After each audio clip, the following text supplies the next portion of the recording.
พี่น้องมังหุงเนาะมังหุงตำกินอื่นเนี่ยเขาจะกินส้มตำก็ตำเองก็ได้หรือว่าให้ผู้สาวเซลล์สาวตำให้พี่น้องเนาะซอยเห็ด ซอย เห็ด อ่า แกง อุ้ยหลายเมนูพี่น้องเนาะมื้อไปเฮ็ดหยังต่อสิให้น้องสาวมารีวิวนี่แต่ว่าเมื่อกี้ก็รีวิวแบบผ่านๆไปซื่อๆแต่ว่า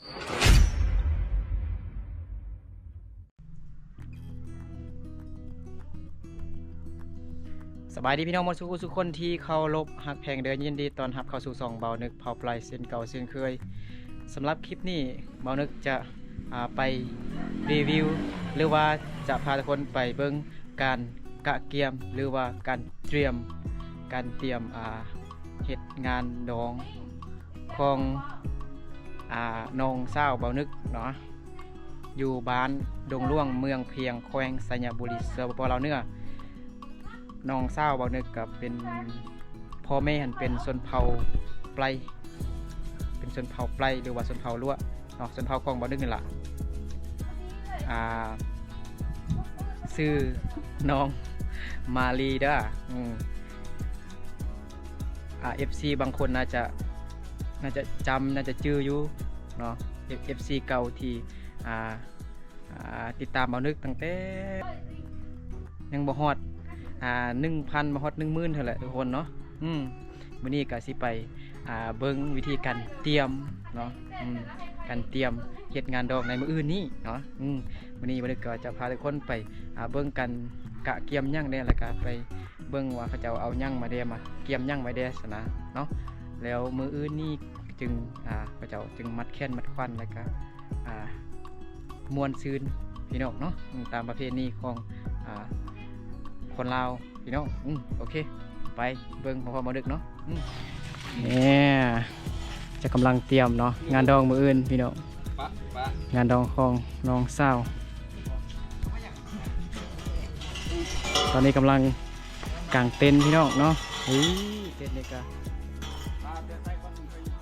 เขาไอ้เคยเซามา7-8เต็นท์พุ่นพี่น้องเนาะยาวเอียดเลียดแห้งเวียกกางเต็นท์ก็สำเร็จไปแล้วเนาะเต็นท์ทั้งหมดมี9เต็นท์พี่น้องเนาะยังโต๊ะตั้ง ตั้งเลยจักรอยนี่นะ300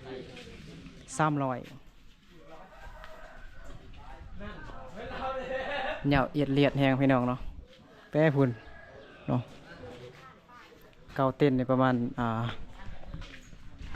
ไม่นิบอีว่าอะไรนี่ จัก50เมตรบ่40เมตรเนาะประมาณ40หรือว่า50เมตร60เมตรพี่น้องเนาะแต่พุ่นมาเนาะแต่ตายพุ่นฮอดเนื้อ เด็กน้อยเนี่ยก็เฮ็ดเวียกเลยดูเนาะใส่นี่มันเลยเมื่อกี้ก็กางเต็นท์ช่วยอ้ายเข้าลุงปลาเอาพี่น้องเนาะนี่กี่กับบ่นึกก็ช่วยเข้ากางพี่น้องเนาะอันนี้จะเป็นงานดองมื้ออื่นเนาะงานดองของน้องสาวอันนี้มีจักร้อยฮะตังพี่น้องเนาะ25ประมาณ300เนี่ยพี่น้องเนาะเมื่อวานนี้ยกมาลงนี้พี่น้องเนาะ300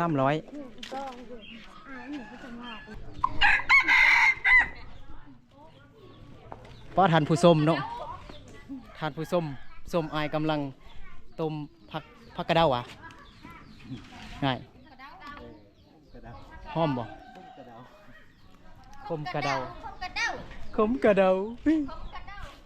ทานผู้ส้มพี่น้องเนาะเต็มอยู่เฮือน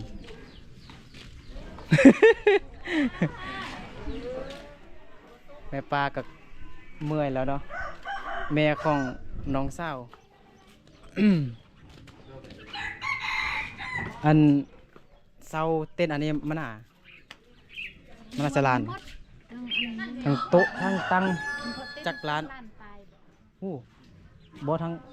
มีแต่เต้นซื่อๆนะ2 ล้านว้าเสาเต้นพี่น้องเนาะ2 ล้านปลายแล้วตั้งเด้ตั้งฮักหรือว่าไรรวมหมดเนาะเสาอันตั้งโต๊ะมาอย่างเนาะรวมหมด2 ล้านปลายพี่น้องเนาะ6 ล้านปลาย6 ล้านปลายพี่น้องเนาะทางเต้นทางตั้งทางโต๊ะ เป็นวงดนตรีพี่น้องเนาะเป็นลำโพงมาอย่างเนาะเสาเขาเจ้ามาเนาะ6 ล้านปลายพี่น้องเนาะอู้ มีคนลงหิน แพง คนหนึ่ หลาย เสียง ๆ6 ล้านปลายก็ประมาณ10,000 กว่าบาทพี่น้องเนาะอืม นี่คนลงหินนี่ งัวดิบ่ทันค่าเถอะป้าเบิ่งไปเบิ่งงัวก่อนพี่น้อง12 ล้านงัวพี่น้องซื้อมาไปทางใดทางนี้ได้บ่เบิ่งนะ ไหนโบอยู่ไหนไหนอยู่ น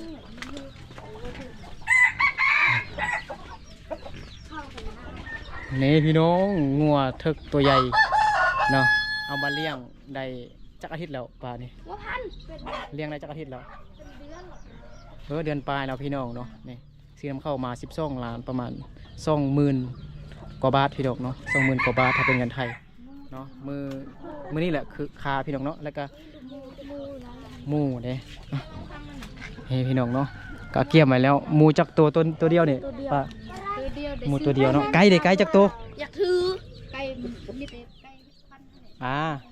มีแต่ไก่เห็ดขวัญเนาะจักตัวเอาตัวแม่ตัวผู้ มูตะคู ตัวผู้นะ อยู่ อ๋อ เจ็ดร้อย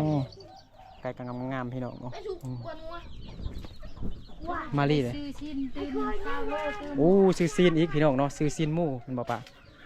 ซีนหมูซีนควายซื้ออีกนะ ชิ้นหมูเนี่ยเอาเต็มเช้า ซีนหมูเต็ม2 โลพี่น้องยันบุกโพพี่น้องยังงัวตัวใหญ่ๆพี่น้องยันบุกโพแขกหลายเด้เนาะเพราะว่าเฮาก็เฮ็ดบัตรเชิญพี่น้องเนาะมื้อนั้นบ่นึกก็ขึ้นไปบ้านคอนเปียดไป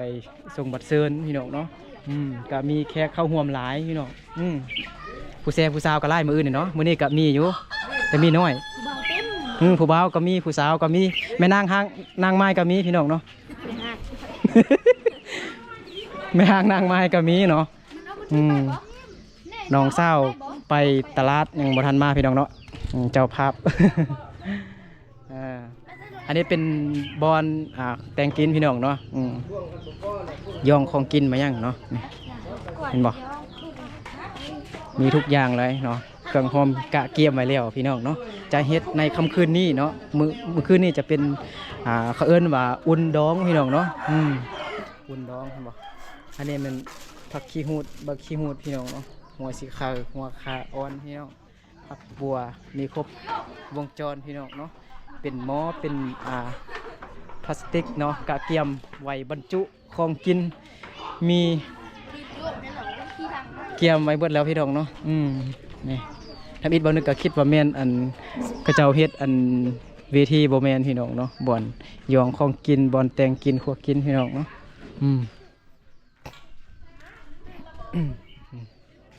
เท่าอันผู้แซ่ผู้สาวเนาะผู้หญิงเนาะกะเกียมฟัดเข้า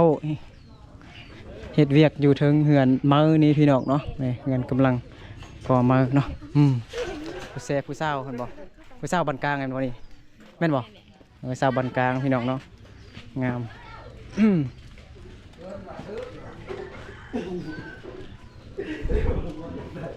คนเวียกของเฮามื้อนี้มีแต่พูดล่อๆเนี่ยขึ้นมา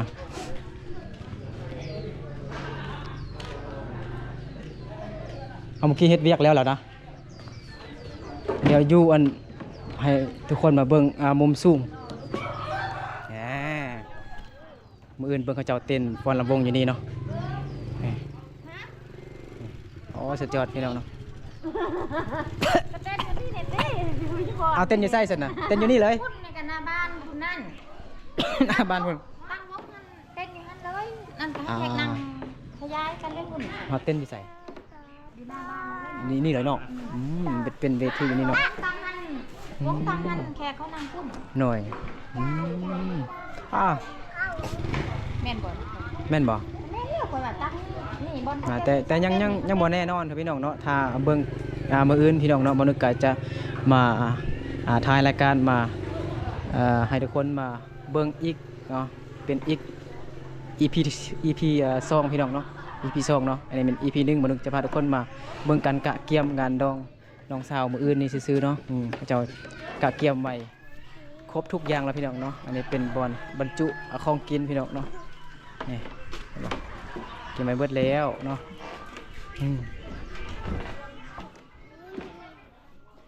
น้องสาวบอกนึกไปตลาดยังมาทันมาพี่น้องเนาะ ไอ้คอได้เงินเงินลายเถอะไอ้นึกคอเด้ไอ้นึกคอเด้เขาอี้ชื่อไอ้คอได้ซื้อขนมเด้นอทงอันนี้สิเฮ็ดเมนูอย่างนี้นะแกง นี่ลูกพิษ ฮะ พี่นุลูกพิษผสมผสมหนาต้องใส่ลายเด้อน้ำประมาณเขาช่วยเอาเต็มอ่างนี่ นออัดนอทงนอหกนอไม้ไผ่นอไม้ซางพี่น้องนอไม้บวงว่ะเดี๋ยวมื้อนี้จะให้ทุกคนมาเบิ่งกันกะเกียมในมื้ออื่นนี่พี่น้องเนาะเบียร์เนาะเป็นเครื่องดื่มพี่น้องเนาะเบียร์ลาวเบียร์ของคนลาวคนจริงใจว่าซั่นพี่น้องเนาะนี่จะเป็นเครื่องดื่มน้ำอัดลมพี่น้องเป๊ปซี่มิรินดาเป็นเครื่องดื่มพี่น้องเนาะน้ำว่านมายังฮะมายังฮะจะกินเบียร์จะกินเบียร์ฮะผู้สาวน้อยจะกินเบียร์แล้วพี่น้องพี่น้องมังหุงเนาะมังหุงตำกินอื่นเนี่ยเขาจะกินส้มตำก็ตำเองก็ได้หรือว่าให้ผู้สาวเซลล์สาวตำให้พี่น้องเนาะมือนี่ไม่ห่างนางไม้ก็มีพี่น้องก็นี่จะเป็นมักปีพี่น้องเราปีปลาแล้วเมื่อวานนี้เข้าป้าเนาะแม่ของน้องสาวบอกนึกไปซอกอยู่บ้านอื่นผมละพี่น้องเนาะอยู่บ้านนี้บ่มีไล่นะก็ไปซอกอยู่บ้านอื่นพี่น้องเนาะนี่การกะเกียมเนาะงานดองทางชนบทลาวเฮาก็สิประมาณนี้พี่น้องเนาะผู้สาวเฮ็ดเวียก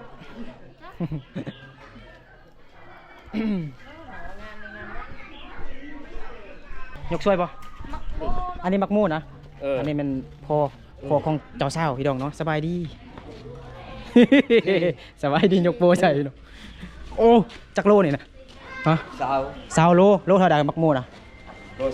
30,000โอ้โหแพงเอาไว้ใส่นี่นะฮึบไปทางนั้นน่ะไปกองไปให้เนาะเขาขากินแท้มักมูไผอยากกินกับพากินเองเด้อก็หูเงื่อนนั่นแล้วยังตังยังโตเนาะยังโตบ่ได้เถอะมื้ออื่นน่าจะได้อันหรือว่ามื้อนี้บอกเขาเจ้าอันจัดระเบียบโต๊ะให้มันนั่นนะเนาะโต๊ะนี่เป็นโต๊ะเป็นตังเป็นเต็นท์มาอย่างนี้เนาะเซามาราคาแพงขนาดเลยพี่น้องเนาะ10,000 กว่าบาทพี่น้องบริการโต๊ะตั้งเต็นท์พี่น้องเนาะดาลีเนาะเป็นบริษัทดาลีพี่น้อง ดาลี บริการโต๊ะตั้งเต็นท์พี่น้องเนาะใครสนใจก็ติดต่อหาเบอร์นี้ได้พี่น้องเนาะบรรยากาศยามมื้อแลงพี่น้องตอนนี้ก็เวลา5 โมงแล้วบ่5 โมงป่ายแล้วพี่น้องเนาะยังมาแรงมานึกฮะบอกกับแม่ครูบ่าวน่ะแม่น้องสาวบ่าวนึกหาก็มาแต่ตลาดบ่ไปซื้ออย่างอยู่ตลาดไปเฮ็ดอย่างก็เมื่อกี้น้องว่าไปเฮ็ดเล็บพี่น้องเนาะเล็บสวยงามน่าฮักแฮงพี่น้องเนาะน้องสาวบ่าวนึกเนาะในมื้ออื่นนี่ก็มื้อสันวันดีเนาะเป็นมื้องานแต่งของน้องสาวกับเคยไปใส่ไปบ้านแล้วเคยไปบ้านพี่น้องเนาะบื้อในกะแฮเคยตั้งแต่บ้านนากว้างพี่น้องเนาะแม่นบ่ขันย่างมาเนี่ยป้าเถอะเนาะ กี่ฝุ่นเต็มหมดแล้วมื้อนี้อายมา รีวิวแต่ว่าสิแล้วน้องจึงมาทายเขาเจ้าอันนั่นเมื่อกี้กลางเต็นท์แล้วก็ไปรีวิวของกินมาอย่างเลยมื้ออื่นนี่แหละจึงมีผู้สาวพี่น้องเนาะในห้างนางไม้ก็มีมื้ออื่นนี่มีบ่อาจจะมีเนาะถ้า FC เก่าที่ติดตามบ่าวนึกมาตั้งแต่ปีกายน่าจะฮู้เนาะน้องสาวบ่าวนึกเนาะน้องมาลีอยู่บ้านดงหลวงเมืองเพียงแขวงสัญญาบุรีสปปลาวเนื้อเนาะแต่ว่าคลิปเก่าๆคลิปเดิมๆหั่นบ่าวนึกได้ลบที่หมดแล้วพี่น้องเนาะFC ที่ติดตามบ่าวนึกมานี่น่าจะยังบ่ฮู้เถอะเนาะน้องสาวบ่าวนึก เอาพัวแล้วเด้อ อื่นนี่ก็มือสันวันดีแล้วมัดแขนมัดควันพี่น้องเนาะงานดองของน้องสาวหุ้ยยังบ่วางใช่เด้อจังน้อยไอใบเด้อแป๊บหนึ่ง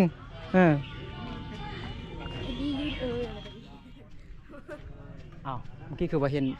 ผู้สาวหรือว่ามีผัวแล้วบ่ บอก พาไปให้น้องสาวพาเลาะมารีวิวนี่น้องไปเฮ็ดเวียกหยังสิเฮ็ดเวียกหยังสิเฮ็ดเวียกหยัง อีดเลยอีบุญไหลออกไปตลาดอีก ออกไปตลาดอีกดูไปทางใด นี่พี่น้องเนาะเงินก็กำลังแปลงพี่น้องเนาะมืดจักลอยแล้วแปลงเงินนี่หน่อย200 ล้านปลายแล้วพี่น้องเนาะเงินลังใหญ่พี่น้องเนาะเงินของน้องสาวใส่ผู้สาวว่ามีนะใส่มีขวดใส่ยัง ควรใส่ย่างอันนี้นะหน่อไม้หน่อทง มีเห็ดเด้อเนาะ นี่กับผู้สาวเห็นบ่ แม่น เอาคิดว่ามีผัวแล้วเมื่อกี้ แม่นบ่ฮู้ นะจับแขนผู้บ่าวมาเมื่อกี้บ่แม่นนะ ยอกจะซื้อเด้อยอกเนาะยอกเพื่อ FC ผู้สาวบ้านกลางนะหรือว่าบ้านดงหลวงเฮา บ้านนักกวาง บ้านนากว้างวะชนเผ่าคือเฮาบ่อ๋อชนเผ่าปลายคือเฮาเนาะปองซาไว้เด้อ ปลาน่าจะบ่ฮู้เนาะ ปองซาฮู้บ่ปลา แท้กินข้าว อุ้ยออกเด้ออกว่าซะได้เอือน กินน้ำ สอนภาษาให้ป่าเนาะภาษาปลายหรือว่าภาษาลั่วพี่น้องเนาะบางคนก็เอิ้นลั่วบางคนก็เอิ้นชนเผ่าปลายหรือว่าชนเผ่าเหล่ามือพี่น้องเนาะ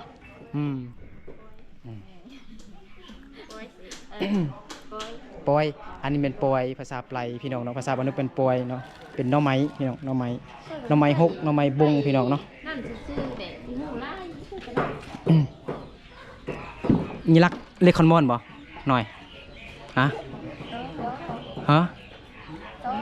มามีแฟนอะไรมาจ้ะมา ยังเสร็จ เฮ้ยยังโสดอยู่พี่น้องเนาะผู้สาวนักกวางแม่นหรือว่าผู้สาวนักคานมื้อนั้นไอ้ก็ไปฮอดอันนักกวางหั่นแต่บ่ข้ามไปทางนั้นบ่ได้ไอ้ขอสัมภาษณ์บึดนึงหน่อยไอ้ชื่อมาฮะน้องซื้อยังก่อ โอ้ชวนในน้องเมย์ดิ ฮะเอาเบานึกเบาภาษาลาวเราตกมาเป็นภาษาไพลพี่น้องเนาะ FC ทุกคนทุกท่านงงเลยล่ะ ผู้บ่าว FC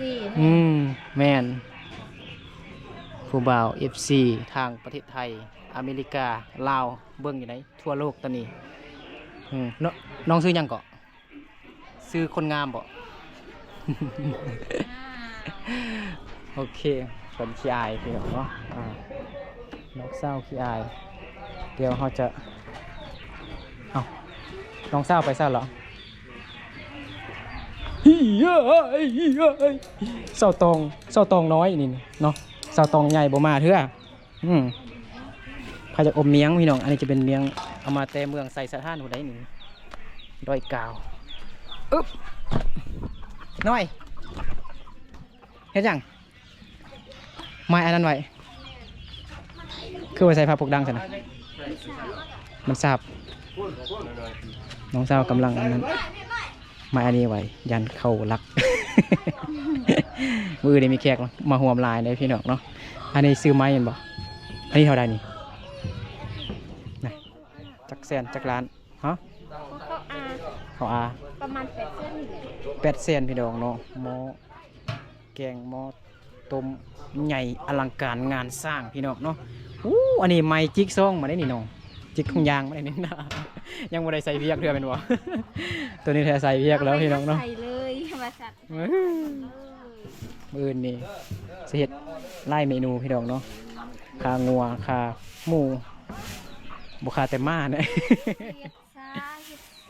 เห็ดซอยเห็ดเห็ดแกง อุ้ยหลายเมนูพี่น้องเนาะมื้ออื่นก็ให้โอ้มื้ออื่นนั่นน่ะจะน้องสาวบ่นึกมีเวียกหลายเลยมื้ออื่นเนาะเขียนว่าจังได๋เขี ขียนซื้อนี่แหละฮะ ใจ มาลีสิ ใจ ใจอันนี้มันของใจ เหนื่อยเขาอ่าน เขาอ่าน เขาเอาไทยเขามีใจ มันอยู่แถวนี้แล้วห้อมเครื่องห้อมพี่น้องเนาะหัวสิคาบักขี้หูดขาอ่อน หอมบัวอังเส้นเนี่ย thành lắc thành cái này đấy lắc thì tụ ốp แต่ว่ามันห้อมมันห้อม หอมเผือกหอม บ่ห้อมอันนี้นะ ฉาบอันนี้ ไอ้ว่าห้อม มักดมอยู่เด้ไปเฮ็ดหยังต่อสิให้น้องสาวมารีวิวนี่แต่ว่าเมื่อกี้ก็รีวิวแบบผ่านๆไปซื่อๆแต่ว่าเจ้าภาพเจ้าสาวยังบ่ทันมาเลยเด้ เมื่อกี้ไปแปลงเด็บ เมื่อกี้ไปแปลงเล็บคิดว่าไปตลาดไปซื้อเครื่องคองซื้ออีแม่ว่าไปซื้อซินหมูอีกซาวโลว่าซั่นแม่นบ่เพราะมันบ่พอเนาะมื้ออื่นแขกหลายพี่น้องเนาะค่างัวตัวหนึงตัวละ12ล้านบ่ แม่น ประมาณ20,000กว่าบาทพี่น้องเนาะหมูก็ตัว3ล้าน4ล้านพี่น้องเนาะโอ้มื้ออื่นนี่จัดหนักจัดเต็มพี่น้องเนาะม่วนๆมันๆในมื้ออื่นนี่พี่น้องเนาะมัดแค้นมัดควันเจ้าสาวเจ้าบ่าวเสียง tóc tin điệp ตอก ตอกมัดนี่ก่อน เดี๋ยวถึกไม่เสียพ่อได้ นั่นบ่อยู่ ngon là cái này เอามื้ออื่นจึงบ่นึกจะเฮ็ดอีกคลิปพี่น้องเนาะ EP 2อันนี้เป็น EP 1มารีวิวเป็นการกะเกียมงานดองของน้องสาวบ่นึกพี่น้องเนาะโอเคสำหรับคลิปนี้กับบ่นึกก็ขอลาพ่อแม่พี่น้องทุกคนไปก่อนแล้วพบกันในคลิปต่อไปโอเคบ๊ายบายน้องสาว